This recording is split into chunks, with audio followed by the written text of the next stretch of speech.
Hi guys, welcome back for Psycho-Cybernetics. We are reviewing chapter 1. Let's get into it. I'm going to start off. It says the self-image is your key to a better life. All right, I will start there. During the past decade, a revolution has been quietly going on in the fields of psychology, psychiatry, and medicine. New theories and concepts concerning the self have grown out of the work and findings of clinical psychologists, practicing psychiatrists, and cosmetic or so-called plastic surgeons. New methods growing out of these findings have resulted in rather dramatic changes in personality, health, and apparently even in basic abilities and talents. Chronic failures have become successful. F students have changed into straight A's pupils within a matter of days and with no extra tutoring. Shy, retiring, innovative personalities have become happy, outgoing. Writings in the January 1959 issue of Cosmopolitan magazine, T.F. James summarizes the results obtained by various psychologists and MDs as follows. Understanding the psychology of the self can mean the difference between success and failure, love and hate, bitterness and happiness.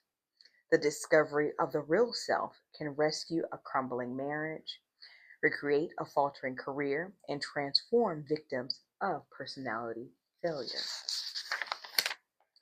On another plane, discovering your real self means the difference between freedom and the compulsions of conformity. Your key to a better life. The most important psychological discovery of this century is the discovery of the self-image.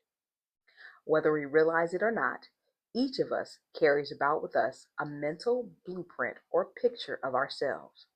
It may be vague and ill-defined to our conscious gaze. In fact, it may not be consciously recognizable at all, but it is there, complete down to the last detail.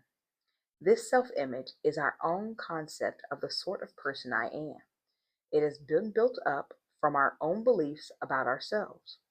But most of these beliefs about ourselves have unconsciously been formed from our past experiences, our successes and failures, our humiliations, our triumphs, and the way other people have reacted to us, especially in early childhood. From all these, we mentally construct a self or a picture of a self. Once an idea or a belief about ourselves goes into this picture, it becomes true. As far as we personally are concerned, we do not question its validity, but proceed to act upon it just as if it were true. This self-image becomes a golden key to living a better life because of two important discoveries. One, all your actions, feelings, behaviors, even your abilities are always consistent with this self-image. In short, you will act like the sort of person you conceive yourself to be. Not only this, but you literally cannot act otherwise. In spite of all your conscious efforts of willpower, the man who conceives himself to be a failure type of person will find some way to fail, in spite of all his good intentions or his willpower, even if opportunity is literally dumped in his lap. The person who conceives himself to be a victim of injustice, one who was meant to suffer, will invariably find circumstances to verify his opinions.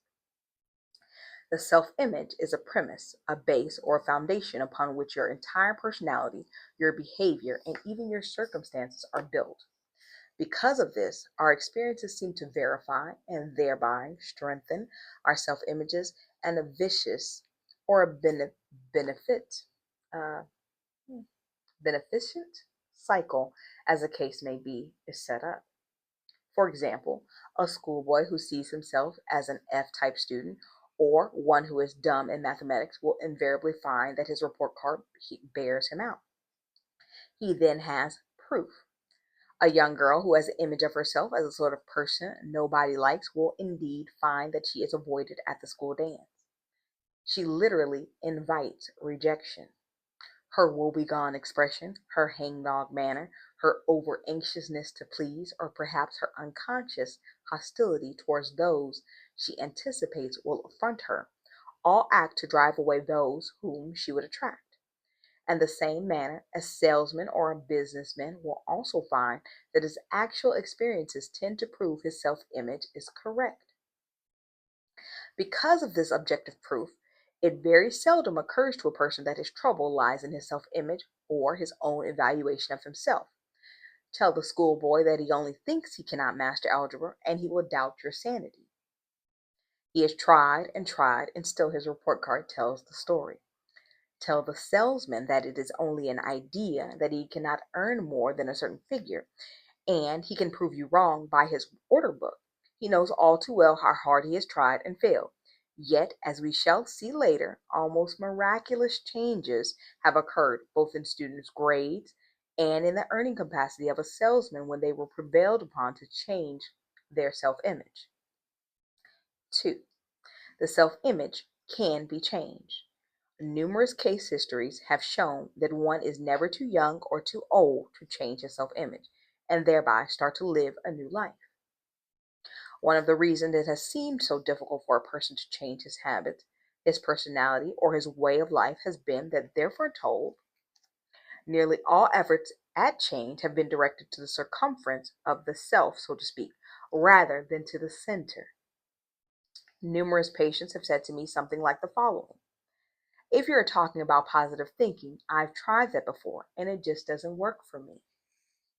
However,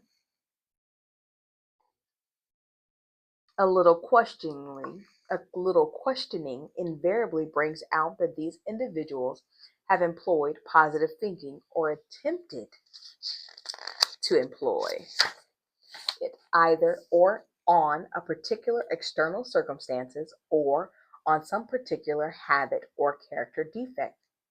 I will get that job. I will be more calm and relaxed in the future.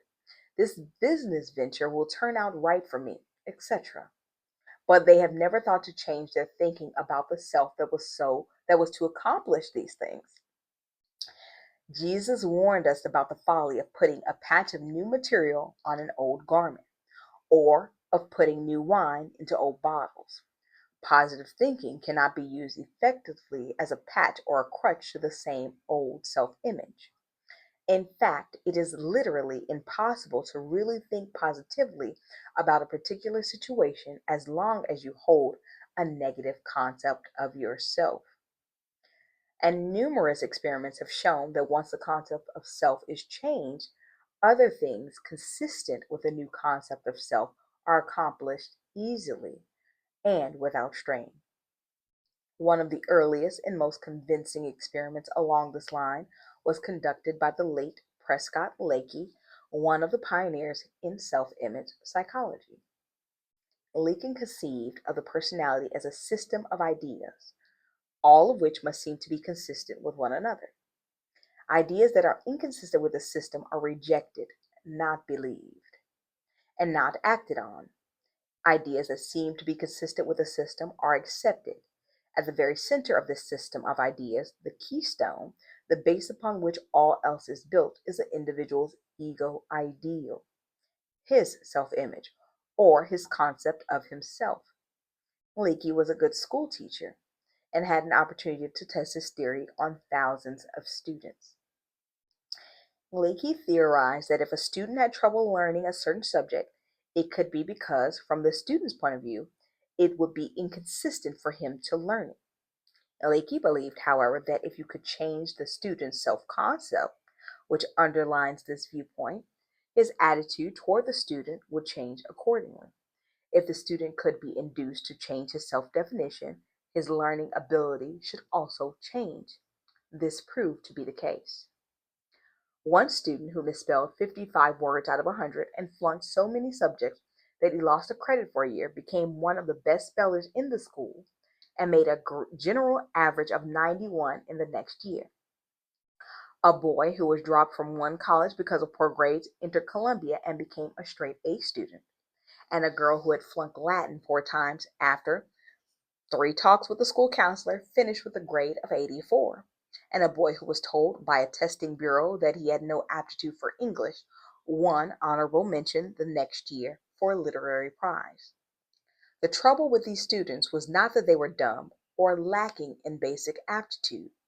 The trouble was an inadequate self image.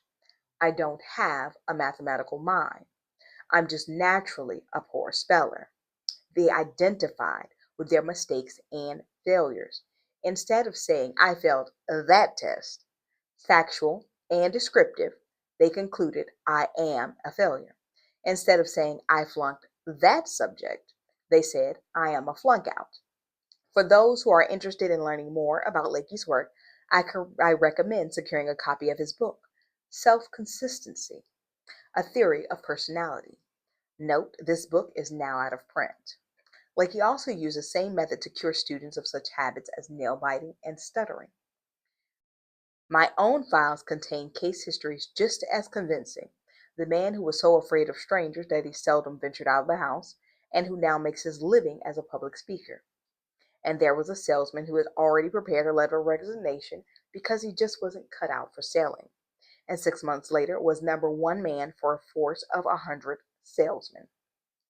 The minister, who was considering retirement because of nerves and the pressure of preparing a sermon a week, were getting to him, and now delivers an average of 3 outside talks a week in addition to his weekly sermons, and doesn't know how he has a nerve in his body, and how a plastic surgeon became interested in self-image psychology.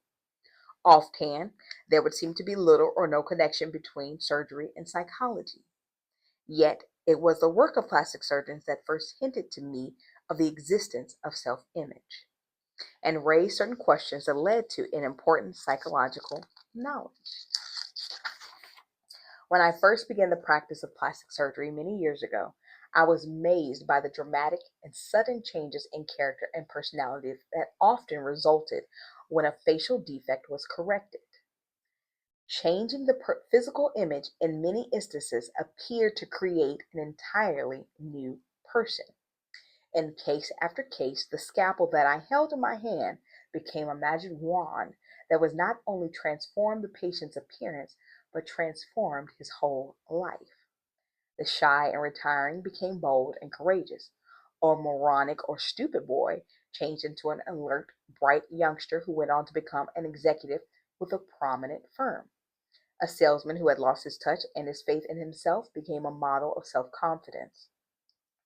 And perhaps the most startling of all was the habitual, hardened criminal who changed almost overnight from an incorrigible who had never shown any desire to change into a model prisoner who won a parole and went on to assume a responsible role in society. I reported many such case histories in my book, New Faces, New Futures. Following its publication and similar articles in leading magazines, I was besieged with questions by criminologists, psychologists, sociologists, and psychiatrists. They asked questions that I could not answer, but they did start upon me a search. Strangely enough, I learned as much, if not more, from my failures as from my successes. It was easy to explain the successes, such as the boy with the 2 big ears who had been told that he looked like a taxicab with both doors open. He had been ridiculed all his life, often cruelly. Association with playmates meant humiliation and pain. Why shouldn't he avoid social contacts? Why shouldn't he become afraid of people and retire into himself? Terribly afraid to express himself in any way, it was no wonder he became known as a moron. When his ears were corrected, it would seem only natural that the case of his embarrassment and humiliation had been removed and that he should assume a normal role in life, which he did. Or consider the salesman who suffered a facial disfigurement as a result of an automobile accident. Each morning when he shaved, he could see the horrible disfiguring scar of his cheek and the grotesque twist of his mouth. For the first time in his life, he became painfully self-conscious. He was ashamed of himself and felt that his appearance must be repulsive to others. The scar became an obsession with him. He was different from other people. He began to wonder what others were thinking of him. Soon his ego was even more mutilated than his face. He began to lose confidence in himself. He became bitter and hostile. Soon, almost all his attention was directed toward himself, and his primary goal became the protection of his ego and the avoidance of situations that might bring humiliation. It is easy to understand how the correction of his facial disfigurement and the restoration of a normal face would overnight change this man's entire attitude and outlook, his feelings about himself, and the result in a greater success in his work. But what about the exceptions, who didn't change? The Duchess, who had all her life been terribly shy and self conscious because of a tremendous hump in her nose. Although surgery gave her a classic nose and a face that was truly beautiful, she still continued to act the part of an ugly duckling, the unwanted sister who could never bring herself to look another human being in the eye. If the scalpel itself was magical, why did it not work on the Duchess? Or what about all those others who acquired new faces but went right on wearing the same old personality? Or how to explain the reaction of those people who insisted that the surgery had made no difference whatsoever in their appearance? Every plastic surgeon has had this experience and probably been as baffled by it as I was. No matter how drastic the change in appearance may be, there are certain patients who will insist that I look just the same as before. You didn't do a thing. Friends, even family, may scarcely recognize them, may become enthusiastic over their newly acquired beauty. Yet the patient themselves insists that they can see only slight or no improvement, or in fact deny that any change at all has been made. Comparison of before and after photographs does little, except possibly to arouse hostility. By some strange mental alchemy, the patient will rationalize. Of course, I can see that the hump is no longer in my nose, but my nose still looks just the same. Or the scar may not show anymore, but it's still there. Scars that bring pride instead of shame. Still another clue in a search of elusive self image was the fact that not all scars or disfigurements bring shame and humiliation. When I was a young medical student in Germany, I saw another student proudly wearing his saber scar, much as an American might wear the Medal of Honor. The duelists were the elite of college society, and a facial scar was the badge that proved you a member in good standing. To these boys, the acquisition of a horrible scar on the cheek had the same psychological effect as the eradication of the scar from the cheek of my salesman's patient. In old New Orleans, a Creole wore an eye patch in much the same way. I began to see that a knife itself had no magical powers. It could be used on one person to inflict a scar, and on another to erase a scar with the same psychological results. The mystery of imaginary ugliness. To a person handicapped by a genuine congenital defect or suffering an actual facial disfigurement as a result of an accident, plastic surgery can indeed seemingly perform magic. From such cases, it would be easy to theorize that the cure all for all neuroses, unhappiness, failure, fear, anxiety, and lack of self confidence would be wholesale plastic surgery to remove all bodily defects. However, according to this theory, persons with normal or acceptable faces should be singularly free from all psychological handicaps. They should be cheerful, happy, self confident, free from anxiety and worry. We know only too well this is not true. Nor can such a theory explain the people who visit the office of a plastic surgery and demand a facelift to cure a purely imaginary ugliness. There are the 35 or 45-year-old women who are convinced that they look old even though their appearance is perfectly normal and in many cases unusually attractive. There are the young girls who are convinced that they are ugly merely because their mouth, nose, or bust measurement does not exactly match that of a currently reigning movie queen. There are men who believe that their ears are too big or their nose is too long. No ethical plastic surgeon would even consider operating on these people. But unfortunately, the quacks or so called beauty doctors, whom no medical association would admit to membership, have no such qualms. Such imaginary ugliness is not all at all uncommon.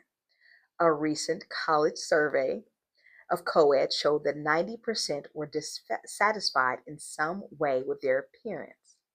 If the words normal and average mean anything at all, it is obvious that 90% of our population cannot be abnormal or different or defective in appearance. Yet similar surveys have shown that approximately the same percentage of our general population find some reasoning to be ashamed of their body image. These people react just as if they suffered from an actual disfigurement.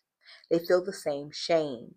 They develop the same fears and anxieties. Their capacity to really live fully is blocked and choked by the same sort of psychological roadblocks.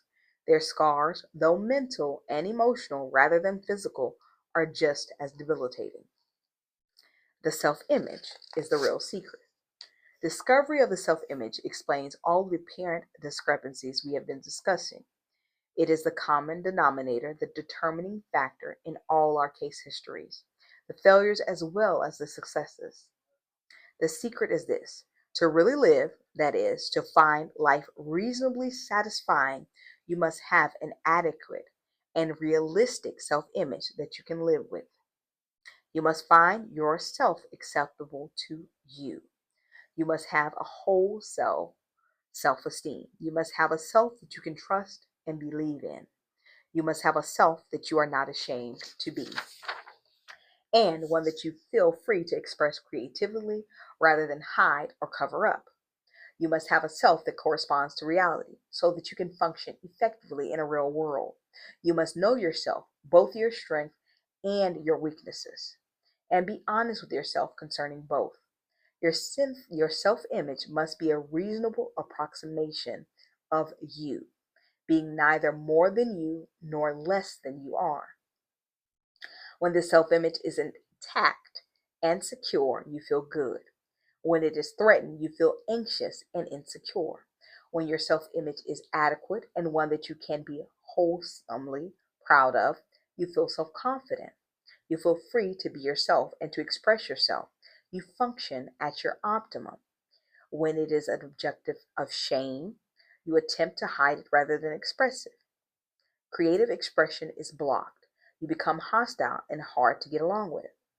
If a scar on the face enhances the self image, as in the case of a German duelist, self esteem and self confidence are increased. If a scar on the face detracts from self image, as in the case of a salesman, loss of self esteem and self confidence results. When a facial disfigurement is corrected by plastic surgery, dramatic psychological changes result only if there is a corresponding correction of the mutilated self image. Sometimes the image of a disfigured self persists even after successful surgery, much the same as the phantom limb may continue to feel pain years after the physical arm or leg has been amputated. I began a new career. These observations led me into a new career. Some years ago, I became convinced that the people who consult a plastic surgeon need more than surgery and that some of them do not need surgery at all. If I were to treat these people as patients, as a whole person rather than as merely a nose, an ear, a mouth, arm, or leg, I needed to be in a position to give them something more. I needed to be able to show them how to obtain a spiritual facelift, how to remove emotional scars, and how to change their attitudes and thought as well as their physical appearance. This study has been most rewarding, and today I am more convinced than ever that what each of us really wants deep down is more life. Happiness, success, peace of mind, or whatever your own concept of supreme good may be, is experienced in its essence as more life. When we experience expansive emotions of happiness, self confidence, and success, we endure more life. And to the degree that we inhibit our abilities, frustrate our God given talents, and allow ourselves to suffer anxiety, fear, self condemnation, and self hate, we literally choke off the life force available to us and turn our backs on the gift which our Creator has made. To the degree that we deny the gift of life, we embrace death. You program for a better living. In my opinion, during the past 30 years, psychology has become far too pessimistic regarding man and his potentiality for both change and greatness. Since psychologists and psychiatrists deal with called abnormal people, the literature is almost exclusively taken up with a man's various abnormalities, his tendencies towards self destruction. Many people, I am afraid, have read so much of this type of thing that they have come to regard such things as hatred, the destructive instincts, guilt, self condemnation, and all other negatives as normal human behavior. The average person feels awfully weak and impotent when he thinks of the prospect of pitting his puny will against these negative forces in human nature in order to gain health and happiness. If this were a true picture of human nature and the human condition, self improvement would indeed be a rather futile thing. However, I believe and the experiences of many patients have confirmed the fact that you do not have to do the job alone. There is within each of us a life instinct which is forever working toward health, happiness, and all that makes for more life for the individual. This life instinct works for you, though what I call the creative mechanism, or when used correctly, the success mechanism built into each human being. There's been new scientific insight into the subconscious mind. The new science of cybernetics has furnished us with convincing proof that the so-called subconscious mind is not a mind at all, but a mechanism, a goal-striving servo mechanism consisting of the brain and nervous system, which is used by and directed by the mind. The latest and most usable concept is that man does not have two minds, but a mind or consciousness that operates an automatic goal striving machine. This automatic goal striving machine functions very similarly to the way that electronic servo mechanisms function, as far as basic principles are concerned, but it is much more marvelous, much more complex than any computer or guided missile ever conceived by man. Today, it's easy to lose sight of the fact that all electronic gadgets and computerized technology of any sort, from the internet to cell phone technology or satellite bringing us hundreds of channels on television, were programmed and made functional by human beings who formed a mental picture of something they thought was possible, then made it happen. When human beings not only have the capacity to create cybernetic systems outside of ourselves, but also the ability to learn how we can run our own cybernetic systems in ourselves. The creative mechanism within you is impersonal. It will work automatically and impersonally to achieve goals of success and happiness, or unhappiness and failure, depending on the goals you have set yourself for. Presented with success goals and its function as a success mechanism. Presented with negative goals and it operates just as impersonally and just as faithfully as a failure mechanism. Dr. Maltz makes it clear that all of us have goals, whether we intentionally articulate them or not. The brain and nervous system are continually leading us in the direction of images we think about consciously, or images that are so much a part of us that we're led toward them on autopilot. The alcoholic or drug addict has goals just as much as the entrepreneur, but politician, professional athlete, or mother to be. With this in mind, we can become aware of what's under the hood and whether or not we want the goals we're consciously or unconsciously moving toward, or the ones that we consciously choose and work toward. Like any other mechanism, it must have a clear cut goal, objective, or problem to work on. The goals that our own creative mechanism seeks to achieve are mental images or mental pictures which we create by the use of imagination. The key goal image is our self-image. Our self-image prescribes the limits for the accomplishment of any particular goals. It prescribes the area of the possible.